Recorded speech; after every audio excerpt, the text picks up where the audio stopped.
Ladies and gentlemen, this is Anthony. Today I'm going to present our accepted paper with the topic about backdoor investigation and incident response from zero to profit. This is our research about investigating into the backdoor and doing corresponding incident response. And actually, hopefully, then you enjoy our talk because we would like to present two different our model. Hopefully, it could help over for the incident response to detect the backdoor. Our story is we have investigated an incident in an online gaming company because there's an attacker unauthorized access to this transactional database. The attacker modifies the gaming transaction to win the game.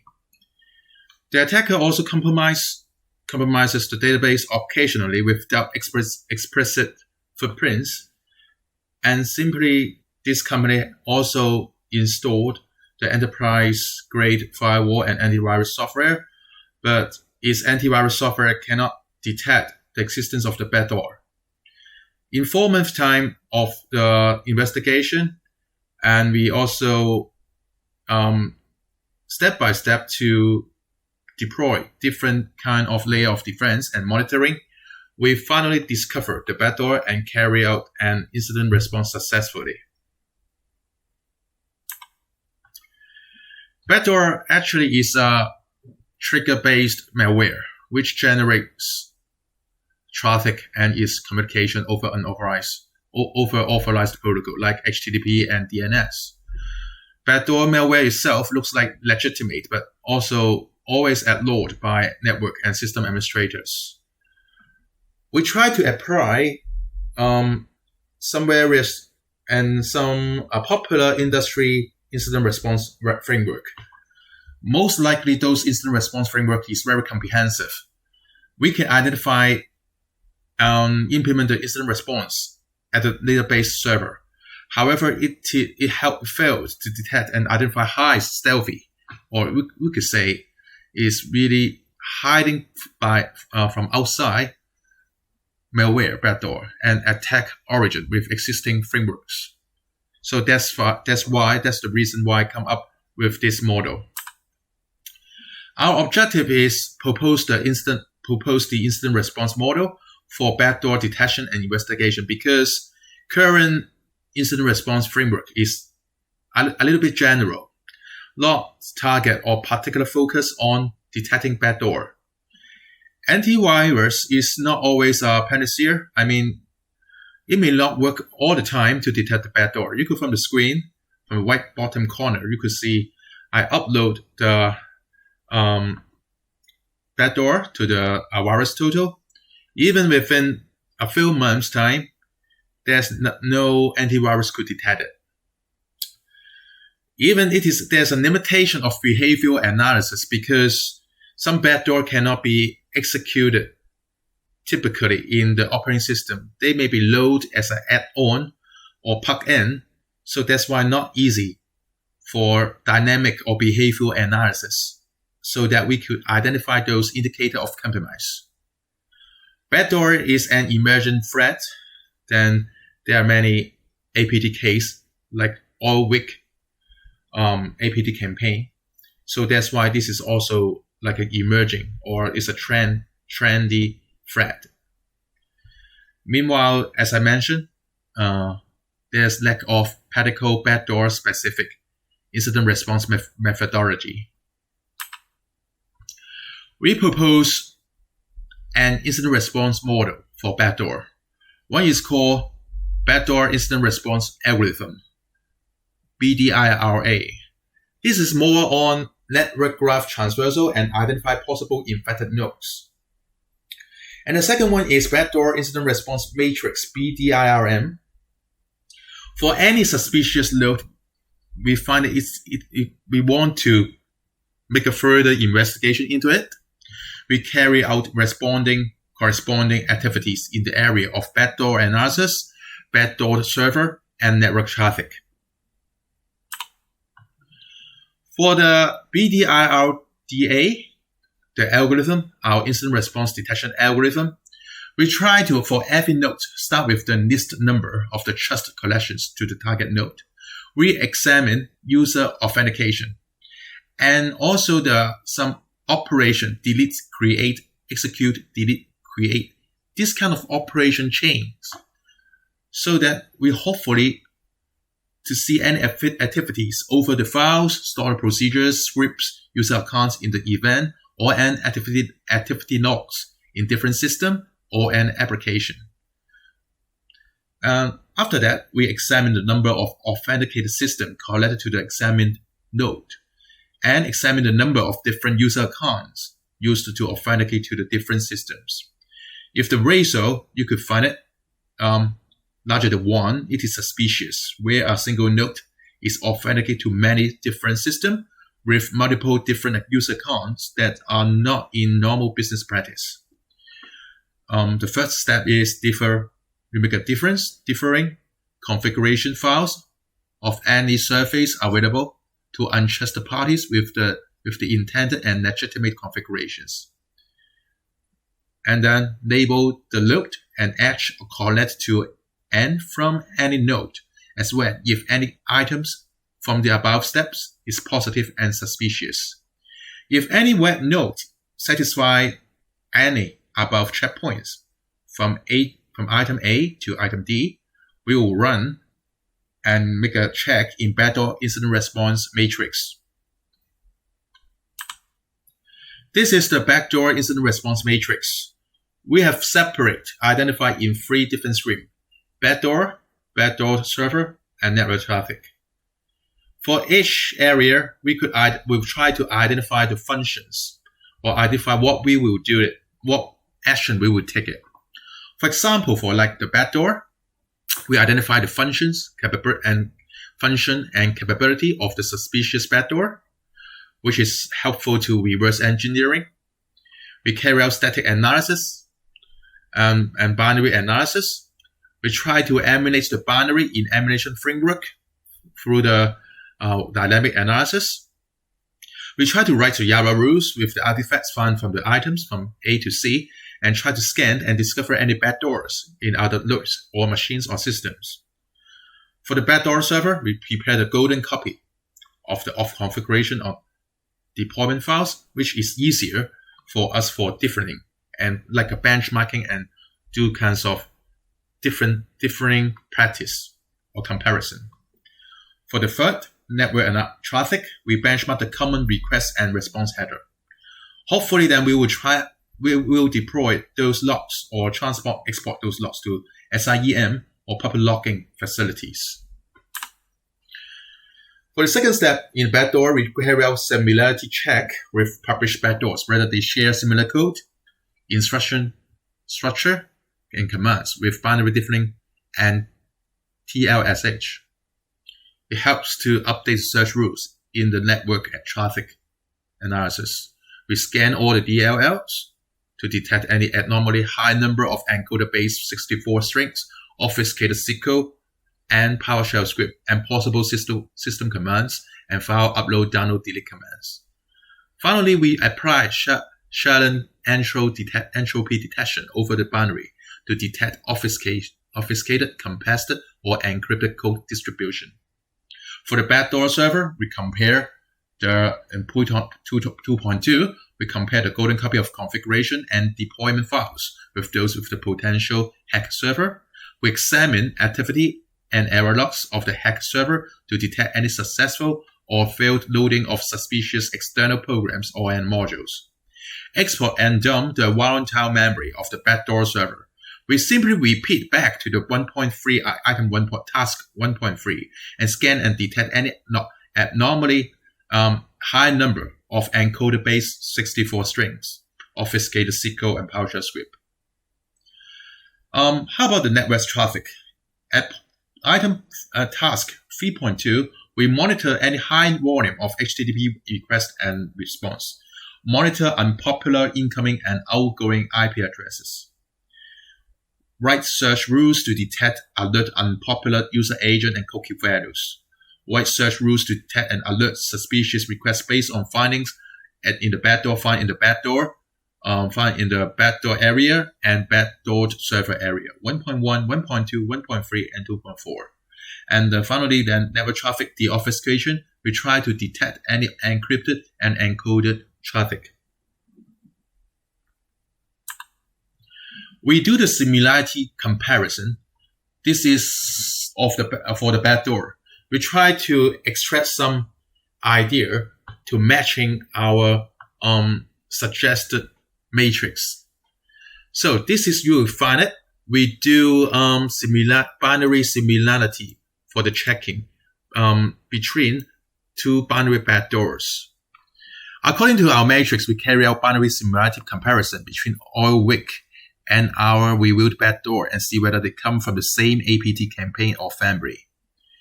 To this end, we use a popular binary differing tool like BDIRDA. We report the overall similarity score, and for the function responsible for uploading and downloading data. And the similarity is useful and applied to identify variants instead of a completely different purpose of detecting or of different backdoor. So that's why we try to see whether they come from already existing or current APT or malware family. Then we try to scanning potential backdoor. We engage string-based detection with use of frequency analysis. You can see from the tables, other than the keyword string pattern matching, we have attempted to identify whether SQL strings and PowerShell script are obfuscated through consigned similarity comparison between vectors of corrected string from SQL PowerShell script, SQL or PowerShell script repository as a target native module DLL file. Actually, the cosine similarity is used in detecting obfuscated code in viruses to detect virus variants more effectively. The more obfuscated strings of SQL and PowerShell script are found, the higher the probability it is a backdoor malware. So we simply build a frequency table of characters over the files. By using the tool, we generate two standard, as shown in the left-hand side, two standard top 30 character frequency tables, and attach through tape, and also one for SQL files and another one for PowerShell's file. The legitimate SQL and PowerShell script file are connected from Microsoft and Azure GitHub repository, respectively. This is the result we have done. We simply just repeat the other step is extract the strings from the target file by using the strings program. And we classify the string by finding the language keywords. If the keywords contains SQL language keywords, it will be classified as SQL language. Okay. If it contains PowerShell some keywords for the command, we also classify as a PowerShell language. Build a frequency table for the classified strings, and then calculate the consigned similarity of the frequency table of the classified strings and the frequency table of the standard language files. Find all base 64 anchor strings. And specifically, we will find the keywords like download strings, upload download, see HTTP module, encode, and decode. We carry out the experiment here. You could see this is the result. How can we identify the backdoor? And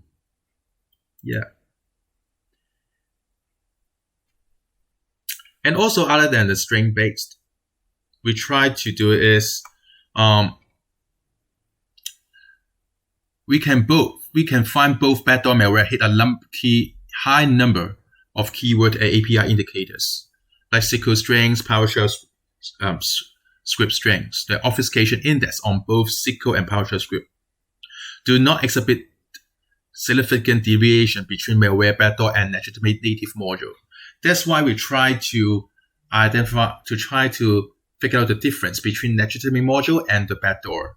Then you could see we extract two tables for you to reference. You could see the number of SQL string and number of PowerShell strings is far above for those legitimate modules. and even including the base 64 encoded strings and obfuscation index for SQL and PowerShell script. Okay. Other than that, we also measure the backdoor with the instruction-based backdoor indicators. We will try to use the number of compare, number of strings, number of compare string, this kind of functions to see whether they could exhibit as a behavior or indicator of a backdoor.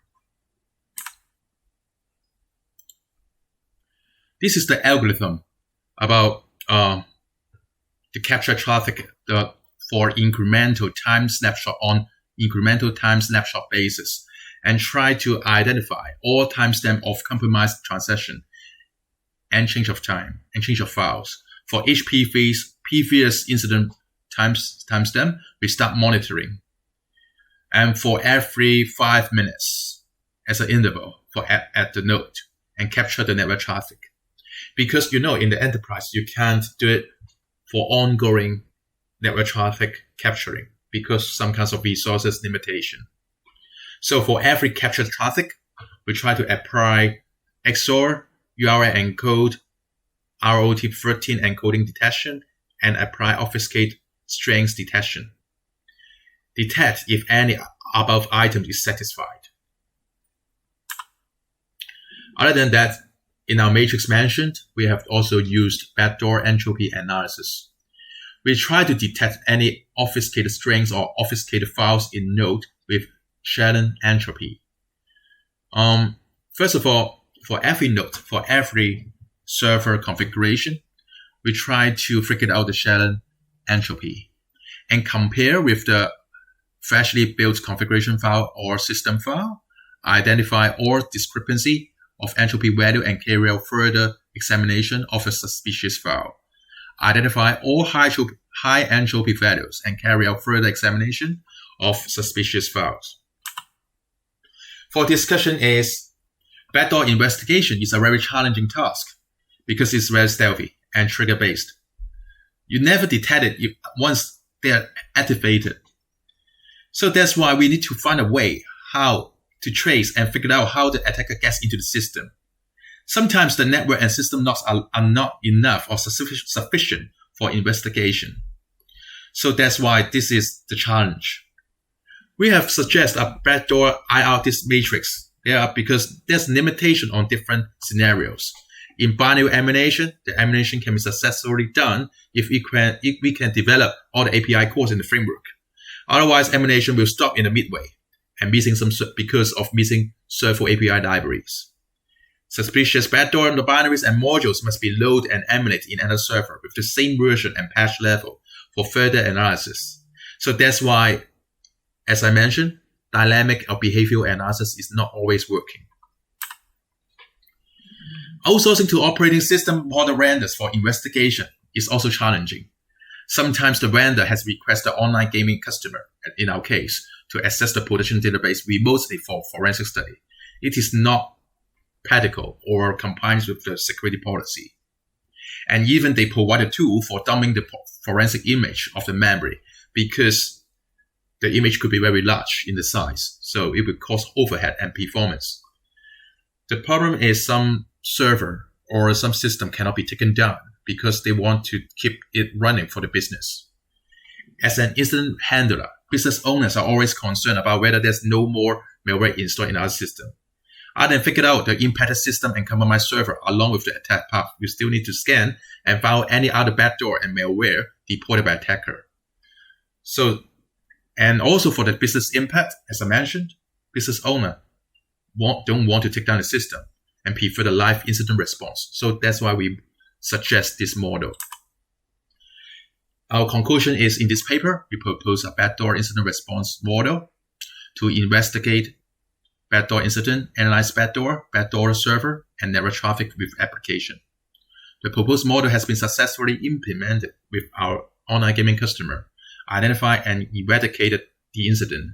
On top of the existing industry incident response guidelines, hopefully this model could be systematic, practical, and contribute to the incident response community to identify and detect high stealthy backdoor malware.